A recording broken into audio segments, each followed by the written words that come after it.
Les cigarettes exportées vers l'Afrique sont plus toxiques et plus addictives que celles vendues en Europe. Voilà la conclusion d'une enquête qui vient d'être menée par une journaliste indépendante suisse. Pendant un an, elle a investigué sur les pratiques des multinationales du tabac dans son pays et sa conclusion est interpellante quant au cynisme des cigarettiers. Faute de croissance en Europe, ils sont vraisemblablement prêts à tout pour le développement du marché africain. Pascal Bustamante nous présente cette enquête. Au centre de l'enquête de Marie Morris, 3 géants de l'industrie du tabac installés en Suisse. Philip Morris, Japan International Tobacco et British American Tobacco. Son intuition, les cigarettes commercialisées en Suisse et celles qui le sont en Afrique sont différentes.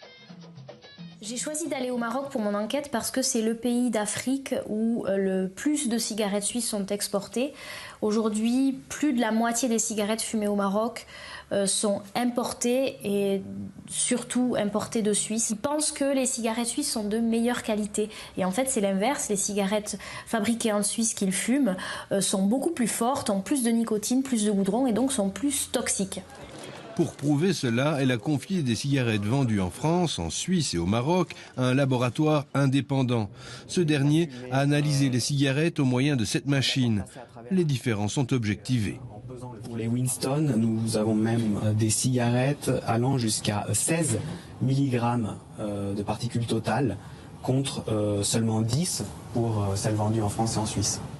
Faire en sorte que le taux de nicotine et des autres additifs soit supérieur entraîne plus de dépendance et rend donc les clients plus captifs. But de la manœuvre, préserver les bénéfices des cigarettiers.